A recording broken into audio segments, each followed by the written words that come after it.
नमस्कार दोस्तों, स्वागत है आपका हमारे चैनल गोविंद गोपाल में फिर से एक बार। दोस्तों इस वीडियो में भी हम लेके आए हैं शिक्षा मित्र और बेसिक शिक्षा से जुड़ी हुई कुछ अपडेट। लेकिन पिछली वीडियो में हमने आपको बताया था कि हमने एक व्हाट्सएप चैनल खोल लिया है और आपसे रिक्वेस्ट की थी कि आप उसे फॉलो कर लें, क्योंकि ऐसे टॉपिक जिन पर हम वीडियो जल्दी जल्दी नहीं बना पाते हैं, हम उन पोस्ट को उस चैनल पर भेज दिया करेंगे ताकि वो आप तक और तेज़ी से पहुंच सके। व्हाट्सएप के द्वारा हम आपसे जुड़ जाएंगे तो हम ज़्यादा सूचनाओं को आप तक आसानी से पहुंचा सकेंगे।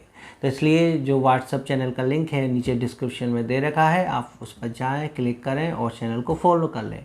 वो निःशुल्क है, उसमें कोई भी चार्ज नहीं लगता है, तो इसलिए आप उसको फॉलो कर लीजिएगा। और आज ज़्यादा से ज़्यादा फॉलो कर लीजिएगा क्योंकि अभी फॉलो कम हुए हैं और हम शाम तक उस पर कुछ ना कुछ अपडेट आपको देते रहेंगे। बात करें आज की, तो इस वीडियो में हम बताना जाएंगे पहले शिक्षा में से जुड़ी एक अपडेट।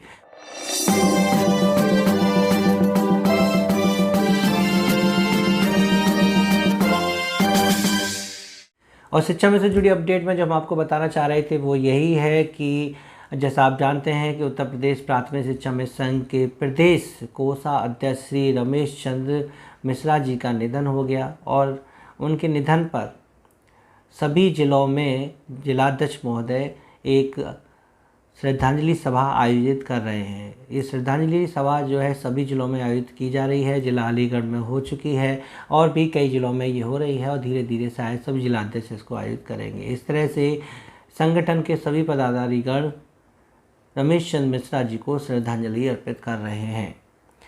बात करें दूसरी अपडेट को लेके, तो जैसा आप जानते हैं कि समर कैंप को लेके शुरू से चर्चा में ये रहा है कि शिक्षा मित्र और अनुदेशक ही आखिर इस ड्यूटी को क्यों करें, जिसके लिए शिक्षा मित्र संगठन के प्रदेश अध्यक्ष शिवकुमार शुक्ला जी ने महानिदेशक महोदय को पत्र भी लिखा था, राय भी दी थी कि ऐसा अगर करना ही है तो समर कैंप का एक तो टाइम बदल दीजिए, अगर टाइम नहीं बदल रहे हैं तो कम से कम शिक्षकों को उसके साथ लगा दीजिए ताकि विद्यालय के खुलने और बंद होने की व्यवस्था बनी रहे और जो आवश्यकता की चीज़ें हैं वो पूर्ति हो सके। लेकिन शिक्षा मित्रों का विरोध अलग अलग जिलों में अलग अलग स्तर पर हुआ है और सबसे ज़्यादा जो रहा वो गाजियाबाद ज़िले में रहा है। गाजियाबाद ज़िले में शिक्षा मित्रों का धरना प्रदर्शन कह लीजिए या शांतिपूर्वक विरोध इसका ये कह लीजिए कि वहाँ पर शिक्षा मित्र और अनुदेशकों की ड्यूटी लगाई ही नहीं गई है।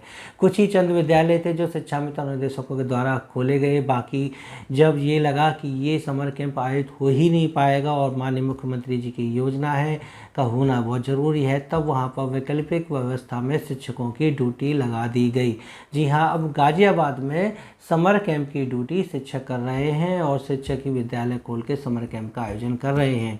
ये बात अलग है कि स्वेच्छा से कोई अगर शिक्षा मित्र अनुदेशक कर रहा हो तो बात अलग है, लेकिन जिन्होंने विरोध किया, जो बिल्कुल विद्यालय नहीं गए हैं, आज उन विद्यालयों को खोलने के लिए शिक्षकों की ड्यूटी वहाँ के जिला विशेष शिक्षा अधिकारी महोदय को लगानी पड़ी है। तो ये होती है एकता की ताकत, एक साथ रहने की, कि उन्होंने जब कह दिया कि हमें ये समर कैंप की ड्यूटी नहीं करनी है तो नहीं करनी। भले ही प्रदेश में कई शिक्षा मित्रों ने कहा था कि हम समर कैंप की ड्यूटी नहीं करेंगे, लेकिन अगले ही दिन से समर कैंप के फ़ोटो सोशल मीडिया पर आने लगे कि समर कैंप जो है बहुत ही अच्छी तरह से आयोजित किया जा रहा है शिक्षा मित्र और अनुदेशकों के द्वारा ही।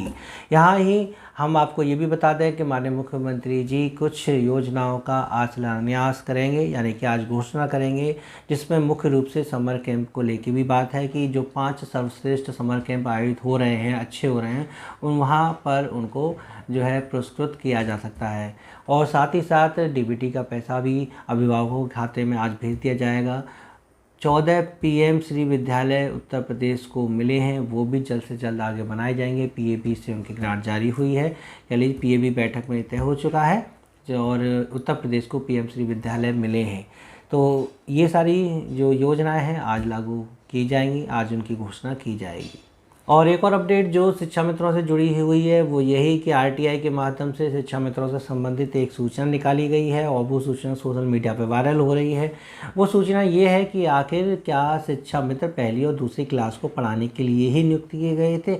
आरटीआई में जब प्रश्न पूछा गया कि क्या शिक्षा मित्र को कक्षा अध्यापक बनाया जा सकता है और बनाया जा सकता है तो कौन सी कक्षा को वो पढ़ा सकता है, तो इस बात में जो सामने आया है वो यही कि शिक्षा मित्र किसी भी कक्षा को पढ़ा सकता है। शिक्षा मित्र की कक्षा का निर्धारण करना वहाँ के प्रधानाचार्य का दायित्व है। वो जिस कक्षा को कहेंगे वहाँ पर जो है शिक्षा मित्रों को पढ़ाना पड़ेगा। और हाँ, शिक्षा मित्र को कक्षाध्यापक बनाया जा सकता है। इससे क्या स्पष्ट हुआ? इससे स्पष्ट ये हो गया कि जो अब तक प्रचलन में बातें चलती थी कि शिक्षा मित्र केवल पहली और दूसरी को पढ़ाने के लिए नियुक्त किए गए हैं, वो अब नहीं है। शिक्षा मित्र पहली से लेकर 5वीं तक किसी भी कक्षा में पढ़ा सकता है। सवाल यहाँ ये भी आता है कि फिर ऐसे आदेश क्यों हुए हैं जहाँ ये बताया जाता है कि पहली कक्षा में शिक्षा मित्र नियुक्त ना किए जाएं, यानी कि वहाँ के कक्षा अध्यापक ना बनाए जाएं, कोई अध्यापक ही पहली कक्षा को पढ़ाएगा, क्योंकि वहाँ पर जो है बच्चों को निपुण बनाना है। पहली और दूसरी में निपुण बनाने की योजना है, उसमें विशेष तौर पर कक्षा 1 में शिक्षा मित्र अध्यापक ना होने की बात जिला अलीगढ़ में कही गई है। और ज़्यादातर जो है पहली कक्षा के जो नोडल टीचर हैं वो शिक्षक बनाए गए हैं, ना कि शिक्षा मित्र। इस संबंध में आपका क्या कहना है नीचे कमेंट करके जरूर बताइएगा। वैसे हमारे संज्ञान में बस इतना आता है कि जैसे निपुण विद्यालय वाली बात आती है तो शायद हो सकता है कि शिक्षक को इस जिम्मेदारी को उठाने के लिए अन्य तरीक़ों से बाध्य किया जा सकता है। उनको जो है वेतन रोकने संबंधित जैसे कड़े निर्देश दिए जा सकते हैं, इंक्रीमेंट रोकने जैसे कड़े निर्देश दिए जा सकते हैं, जो शायद शिक्षा मित्र पर प्रभावी ना हो, इसलिए शायद शिक्षा मित्रों को पहली कक्षा से हटा दिया गया है। क्या कारण रहा है ये किसी को नहीं पता है, सबके अपने मत विचार हैं। आपके क्या है नीचे कमेंट करके ज़रूर बताइएगा। और लास्ट में एक अपडेट आपको और बताना चाहेंगे कि जैसा आप जान रहे हैं कि शिक्षा मित्रों का मानदेय पिछले 7 वर्षों से 1 रुपया भी नहीं बढ़ा है और आज वो फिर से उसी कंडीशन में है कि 10,000 रुपये प्रति माह के अल्प मानदेय में घर का खर्चा चला रहे हैं। और इस बात को लेकर शिक्षा मित्र काफ़ी नाराज़ हैं। अनुदेशकों का भी मानदेय नहीं बढ़ा है, लेकिन यहाँ पर देखिए कि जो बीएसए कार्यालय में काम करते हैं या बीएसए के बाद खंड शिक्षा अधिकारी कार्यालय में काम करते हैं, ऐसे डीसी कोऑर्डिनेटर जो होते हैं, डिस्ट्रिक्ट कोऑर्डिनेटर जो होते हैं, उनका मानदेय भी नहीं बढ़ा है पिछले 10 सालों से। जी हाँ, एमडीएम के जो कोऑर्डिनेटर हैं, यानी एमडीएम के जो डिस्ट्रिक्ट कोऑर्डिनेटर हैं और जो कंप्यूटर ऑपरेटर हैं, पिछले 10 सालों से भी जो काम कर रहे हैं उस मानदेय पर, आज भी उनका वही मानदेय है। उनका मानदेय नहीं बढ़ के दे रहा है। इसके लेके उन्होंने शिकायत की है और कहा है कि हमें मानदेय वृद्धि अगर मिल रही होती जैसे हर वर्ष होती है तो आज उनका वेतन काफ़ी ज़्यादा होता। तो कम से कम मानदेय वृद्धि एक नियत दर पर होती रहे हर वर्ष, तो शायद ये कभी मामला ही ना उठे कि हमारा मानदेय बढ़ेगा या नहीं बढ़ेगा। तो आप देख सकते हैं कि शिक्षा मित्र अनुदेशक ही नहीं, यहाँ तक कि डिस्ट्रिक्ट कोऑर्डिनेटर जो एमडीएम के बनाए गए हैं, कंप्यूटर ऑपरेटर जो कार्यालय में कार्य को देख रहे हैं, उनका भी मानदेय नहीं बढ़ा है। इसके लिए वहाँ के जो कोऑर्डिनेटर हैं और जो कंप्यूटर ऑपरेटर हैं, उनके संगठनों ने प्रदेश स्तर पर एक धरना आयोजित करने की बात कही है। उन्होंने कहा है कि अगर हमारा मानदेय नहीं बढ़ाया गया तो हम एक प्रदेश स्तर पर धरना भी प्रदर्शित कर सकते हैं। यहाँ गुड्डू सिंह भी जो है अपने हक की लड़ाई के लिए लखनऊ में 27 मई को धरना प्रदर्शित करेंगे। तो देखिए, अब कर्मचारी अपने हक की लड़ाई के लिए लखनऊ की ज़मीन पर पहुँचने की तैयारी कर रहा है।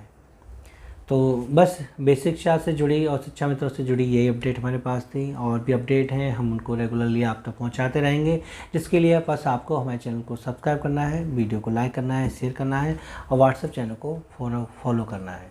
तो मिलते हैं आपसे अगली वीडियो में ऐसी कुछ अपडेट के साथ। तब तक के लिए नमस्कार, जय हिंद।